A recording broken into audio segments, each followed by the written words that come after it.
The man at the counter laughed first.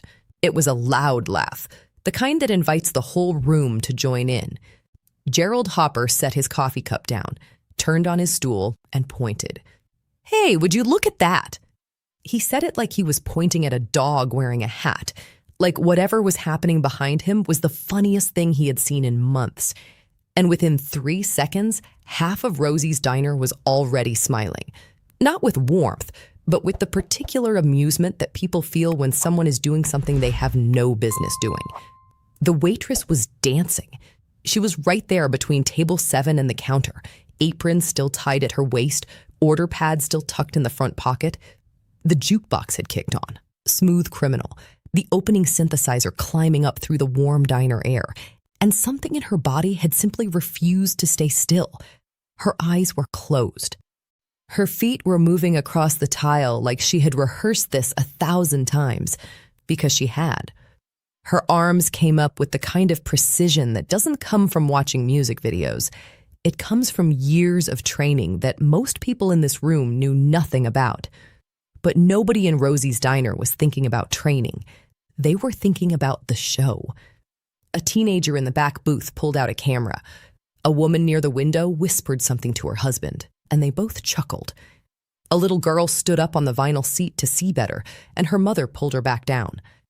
The cook leaned through the kitchen window, dish towel over his shoulder, grinning. From the manager's office near the rear hallway, a heavyset man named Don Briggs heard the noise shift, felt the energy in the room change the way a restaurant manager learns to feel it, and pushed back from his desk. The laughing spread like something spilled across a table. And through all of it, the waitress kept dancing, eyes closed, moving like the room didn't exist. For a moment, no one moved to stop it. They were all too busy enjoying it. But that moment didn't start there, because in the large corner booth near the window, the one that had been curtained off all evening, a man had been sitting very still. He had been watching through a gap in that curtain for 90 seconds. And now, quietly, with no announcement, he was standing up. Nobody noticed. Not yet. They were all still laughing at the wrong person. If you've ever watched a room full of people laugh at someone they completely underestimated, stay with us. Subscribe and don't go anywhere, because what stepped out from behind that curtain changed every single person in Rosie's diner forever. Sarah Paulson had not always been a waitress. There was a time, not so long ago, though it felt like another lifetime, when she had been something else entirely.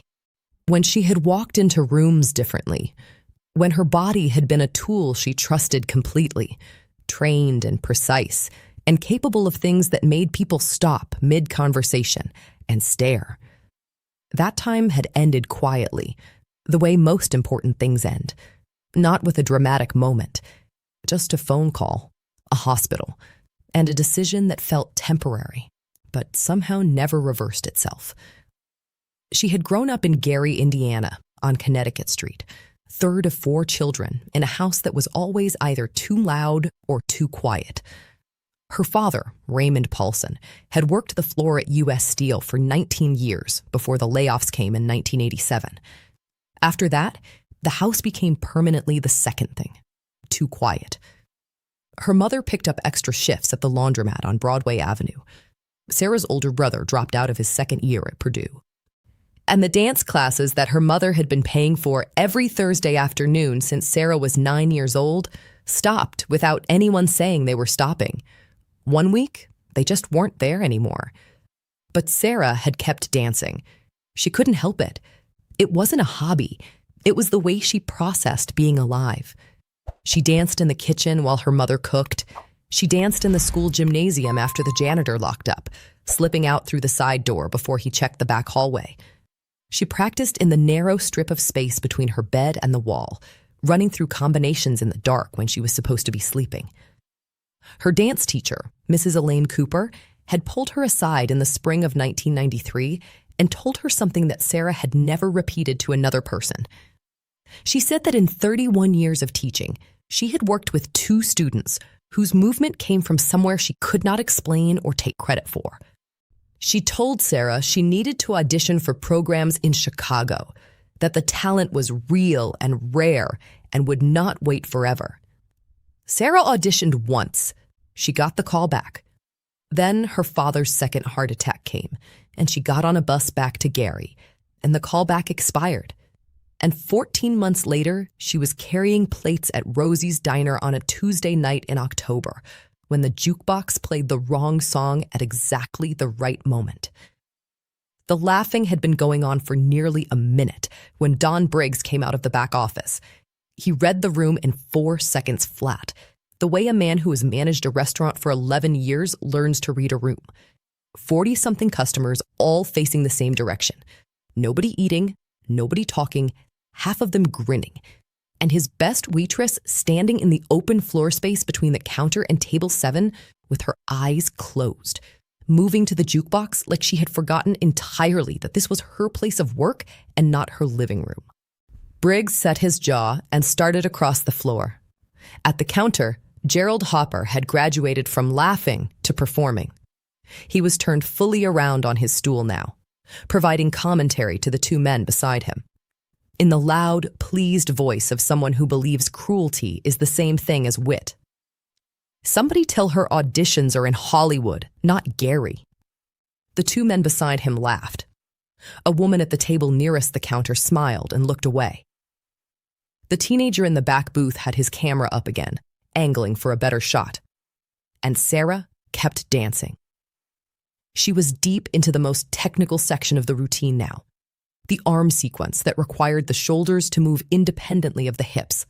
The weight shifting in precise half counts that most trained dancers took months to isolate.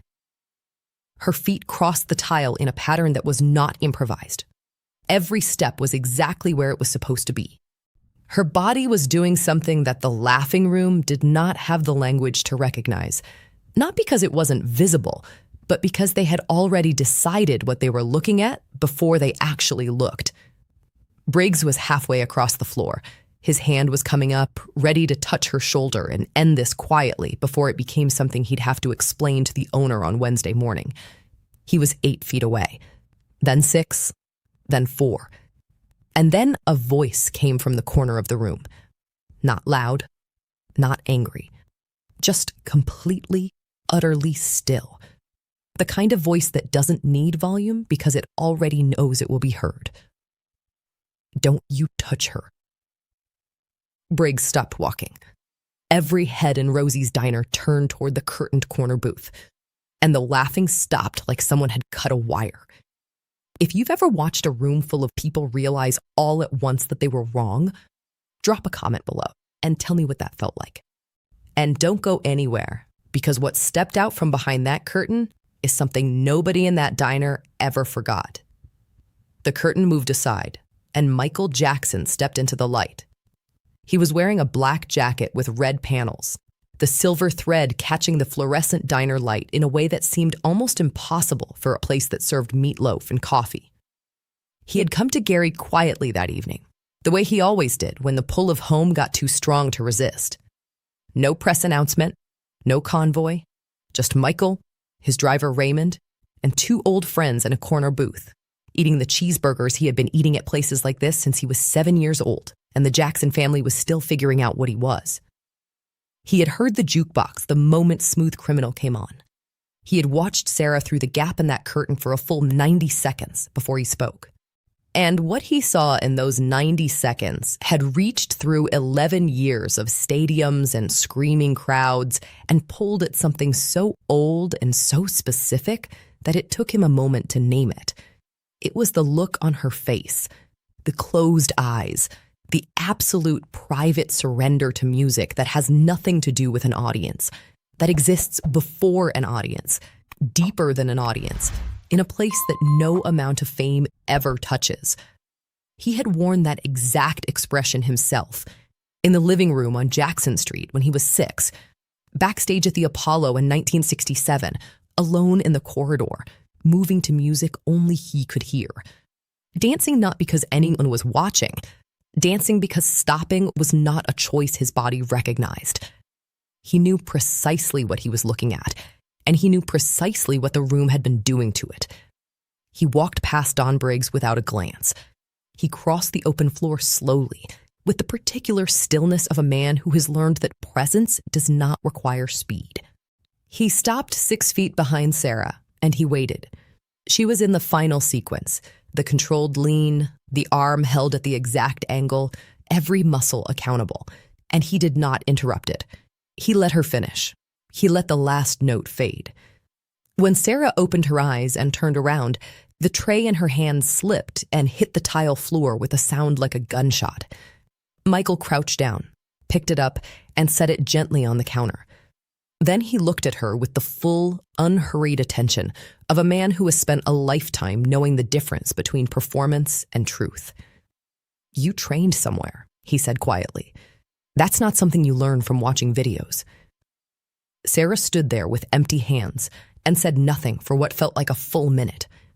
The entire restaurant had gone so quiet that the hum of the refrigeration unit behind the counter was suddenly audible. Nobody reached for their fork. Nobody lifted their coffee cup. Gerald Hopper, who had not stopped talking since he sat down 2 hours ago, was staring at the tile floor like he was hoping it would open up beneath him. The teenager in the back booth had put the camera in his pocket, not because anyone told him to, because some moments announce themselves as private even when they happen in front of 40 people. Michael waited. He was in no hurry. "Mrs. Cooper's studio," he said then, his voice still low, still unhurried. "Am I right? Elaine Cooper. She taught here in Gary." Sarah looked at him. Something moved across her face that was not quite surprise and not quite recognition. It was the particular expression of a person hearing a name spoken aloud that they had kept locked inside for a very long time. "You knew her?" she said. "She was my first real teacher," Michael said. "Before Motown, before any of it.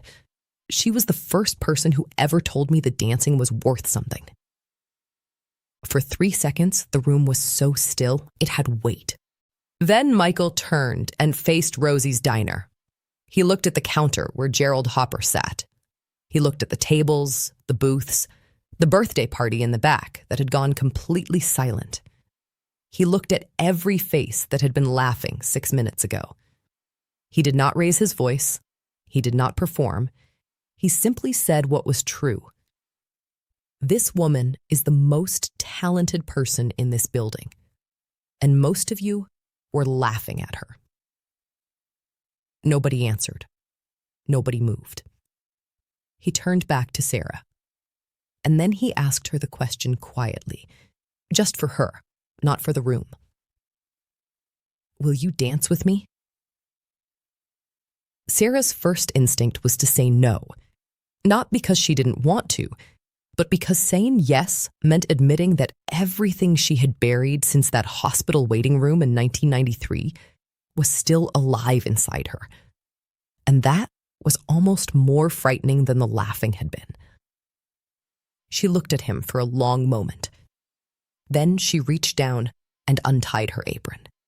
If you have ever chosen courage when every safe instinct told you not to, this one is for you.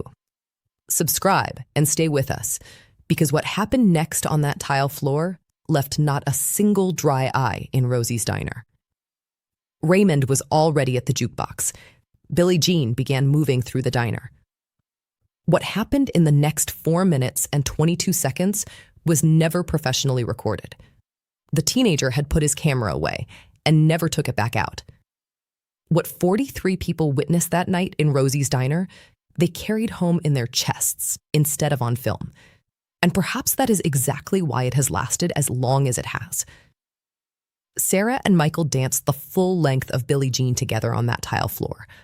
From the first 8 count, she was with him.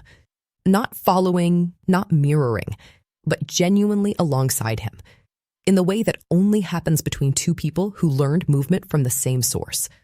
When she added a turn sequence he hadn't anticipated, he caught it mid-step, built on it, gave it back to her expanded. When he dropped into the floor sequence, she held the space around him without being told, the way a trained partner simply knows. They fed each other. They listened to each other through movement, the way musicians listen through sound. Gerald Hopper sat at the counter with both hands flat on the formica and said nothing.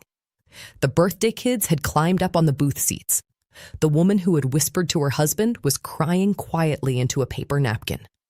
Don Briggs stood 15 feet away with his arms at his sides and watched the best Tuesday night of his 11 years managing that restaurant.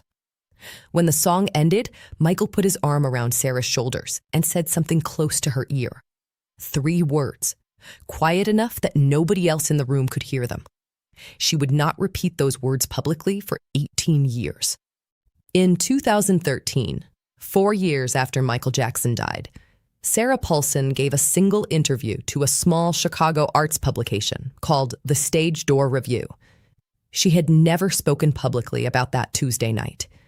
She had told Marcus Webb, the choreographer, the man Michael had written on a napkin before he left Rosie's that evening.